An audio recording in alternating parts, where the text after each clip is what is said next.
how's it going, everyone? Legend here from Universal Orlando, where it is good to be back. Been a long time, so gonna go in and check out some things out. Gonna check out the new Bourne show. Gonna go in and check out, of course, the Jurassic Park roller coaster construction. That looks just amazing.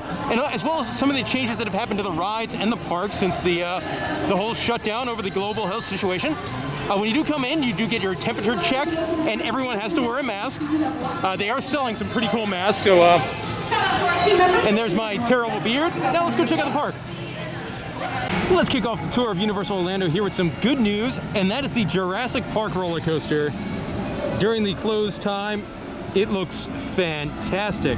They made so much progress on this thing, and every day it just looks better and better and better. Obviously a very fast, very intense Intamin launch coaster. You can see here they double spine the track in the helix, so they only do that when rides are going to go very, very fast on something like an I-305. And I mean, look at that airtime turn. Oh, it's going to be awesome. I'm going to try and get a bunch of shots of this ride. You can see another very RMCS like inverted stall right there. And then what I'm sure is going to be one of the iconic moments of this is going to be this low zero G roll right in front of the visitor center. So I imagine there's going to be a lot of pictures and stuff there. You can see the work going up for the top hat now. So this is a very, very exciting project. And even though the park is closed, it is still full speed ahead here on the Jurassic Park roller coaster. Let's go see how many more shots of this thing we can get. I bet quite a few. Now here's the Jurassic coaster from over in Toon Lagoon, obviously right by Popeye. You can see the building. There'll probably be queue and station and maintenance and all sorts of stuff going up over there. But the thing you get a really good shot of, I love this angle here, or that big low-lying inline twist. You also get a really good look at that inverted stall. And of course the top hat, which just seems like one of the few things, at least on this side of the project, track-wise, that hasn't been completed. Now in Jurassic Park proper, you get a very different view of the roller coaster. You can see a big dive loop element there. That is where they've started to build some of the theming rock work that'll be part of the ride. I'm really hoping this will have a ton of theming and rock work, as the most coaster it draws comparisons to is Terron over in Phantasialand. I don't think it'll have that much rock work, but I mean, that would be really awesome. And just there's lots and lots of track for this thing.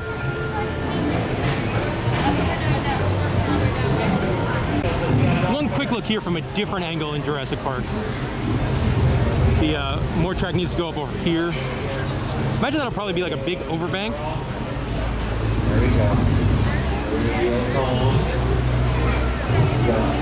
Then more the building they're building there, which I think is one big building. Here's the view of the roller coaster over by the Three Broomsticks restaurant. Now this section of the ride seems pretty done with this crazy helix element. There you get the big twisting airtime hill. There's a really good look at that big inverted stall.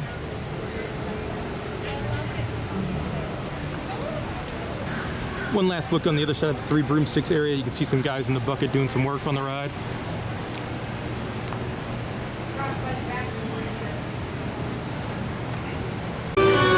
Here's one final look at the construction over by Mythos. Said a lot of good things about this ride. It looks pretty fantastic. I definitely think in the next 12 months between this and Iron Gwazi, Central Florida is probably going to have a top 2 new best roller coasters between those two. Also, I'm really hoping there's some good airtime on that top hat. That looks like it could be a lot of fun. All right, let's go on to something else. So the big new for 2020 attraction here at Universal Orlando is the Bourne Stuntacular, and it has soft opened and been in technical rehearsals. I have gotten the chance to see the show, and it's pretty cool. It's I would say it's more of a technology show than a stunt show. Using a giant, super high-def screen, and then the screen will pan over and like live props will come out for the actors to like climb on and stuff. Technology-wise, it's really, really cool. I'm not really a fan of these movies. I think I've seen like 2, and they're just not my thing. But the show is pretty cool. I would say it's not a perfect show, as in some of the stuff on the screen looks amazing and super duper clear, and then some of the CG characters and some of the CG like cars and stuff, well, unfortunately, it looks a lot like Fast and the Furious Supercharged, And that, if you've been on that ride, you know it's not great CG. But overall, I give the attraction a thumbs up. I would say it's about to the same level for me as T2 3D, especially like it's same kind of idea, but obviously much more updated technology. So I would recommend checking it out. Plus, it's in the air conditioning. It's hot here. I would say these fences are new since the last time I've been here, so maybe they're getting ready to open real soon. But then again, with all the distancing procedures, this ride, or the show more or less, because it's a show, it's not a ride, does have to run at like 20 to 25% of its normal capacity. So in this next segment here, let's talk a little bit about the rides at Universal Studios and how they've altered and changed based on, you know, all the distancing procedures and stuff like that. At Hagrids, the ride itself hasn't changed. They're still using every row and every seat, except now it's a virtual ride only. So you have to get a virtual line pass through the Universal app to get on the ride. But when you think of virtual line, a lot of people think of like Rise of the Resistance over at Disney World, where if you don't get one in the first, you know, 2 seconds of the day, they're gone. They release a bunch in the morning, but they release them sporadically throughout the day, and a lot of them as well. As you can see, like this ride is still putting through a pretty good number of people. I've been to the park 3 times now. I've been able to get a virtual line pass every single time.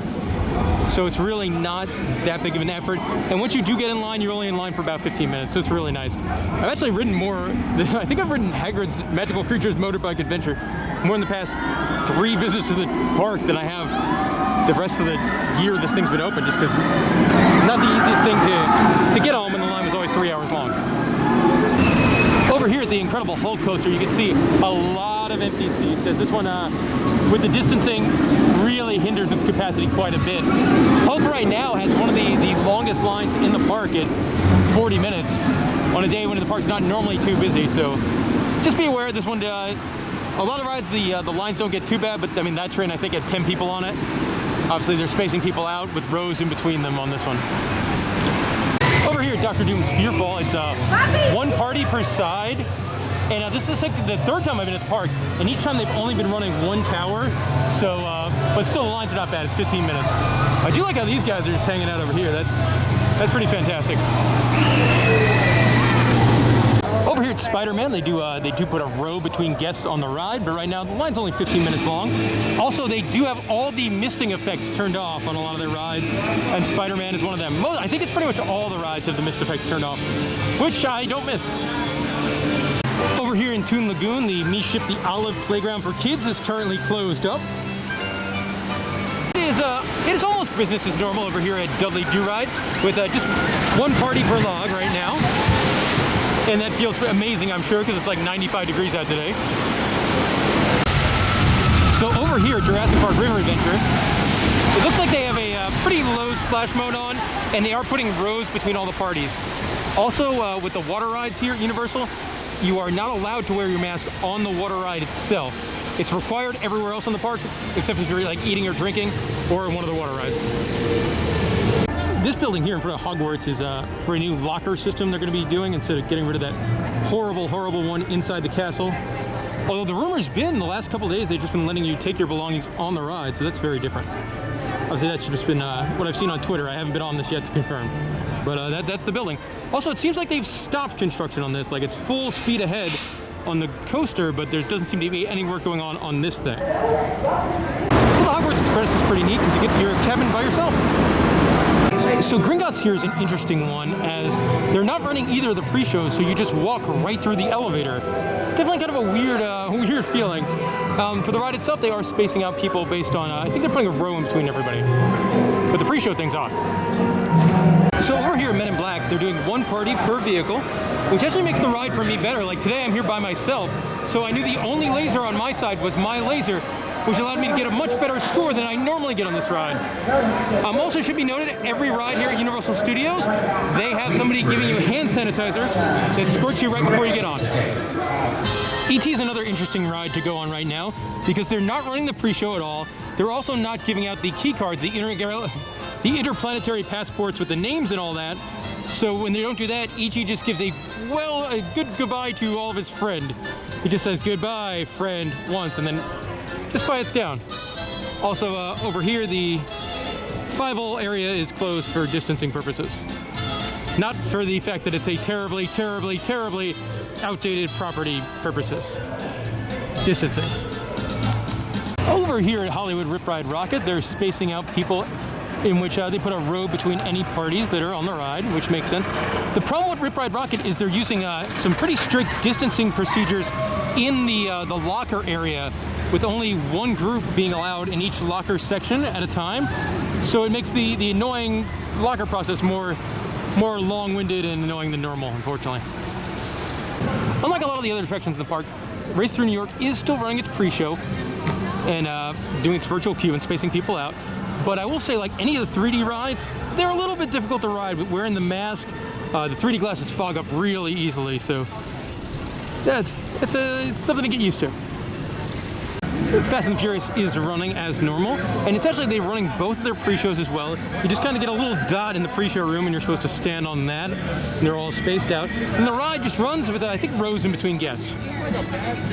Now, the parks do have a couple areas where you can, they call the U-Rest areas, where you can take your mask off and hang out and relax. I'll point these out as I find them. This one is over here at Port of Entry, right by the lake. So I feel like the most interesting U-Rest area is over here in the old Sinbad Stunt Show. Also, it's empty right now. But you can come over here, sit down on the stage, and or not on the stage, but on the bleachers, and look at the old stage from the old show.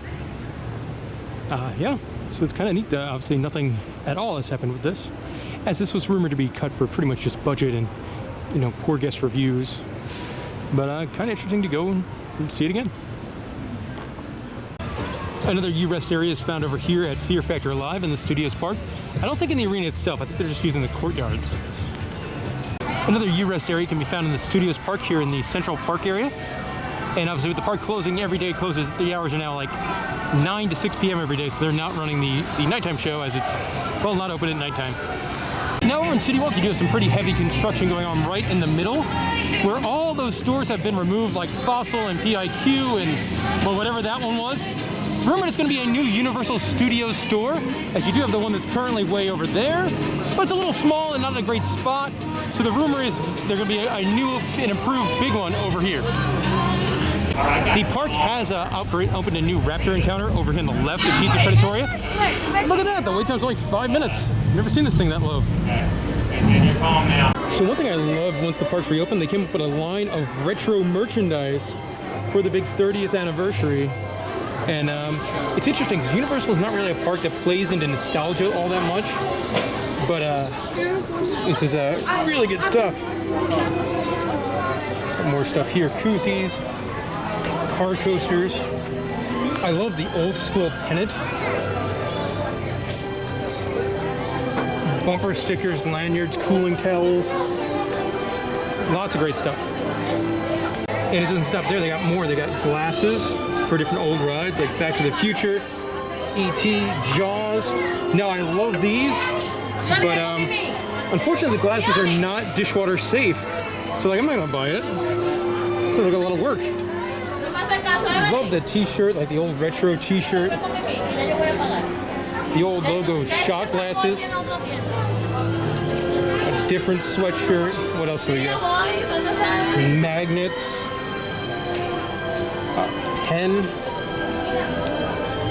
These are cool. All the old rides on a license plate. And then this I bought. But that's the graphic. That I bought. I'm gonna frame that up, put in the house somewhere. And then they've also got socks. Just wanted to share quickly that, man, it is a beautiful day here in Central Florida. Look at that weather. Over in Springfield, you got a couple of prizes that I haven't seen before. You got Ralph Wiggum and Jub Jub. Over by the entrance to Kid Zone is a large billboard for Trolls World Tour. Sometimes these things are really neat. This one, not so much. So I don't normally complain about prices here at the parks, but just bought a Powerade, $5.33. Oh, that's absurd. I do get a little bit of an annual pass holder discount off of that, but still, like, oof. All right, that'll do it for our day here at Universal Orlando. I hope you guys enjoyed the update video. Obviously, the Jurassic Park roller coaster looks great, but what I want to talk about the wrap up here, man, I've had some really great days here at Universal Orlando recently. I know the limited ride capacity based on the distancing is not the funnest thing in the world, but these parks are being run really well, and there's a record low amount of people here right now. So honestly, the guest experience is pretty good. The lines are very short. I can't say the same thing. I went to Busch Gardens and SeaWorld, and a whole bunch of the park is closed, and the lines are really, really long as a result. So I didn't have a great time there, but I've been having a great time here at Universal. Hope you guys enjoyed this. Be sure to listen to the In the Loop podcast. Go find that on any of your podcast software. Follow us on Facebook at In the Loop Podcast, and follow myself on Twitter at In the Loop Legend. Thanks for watching, everyone.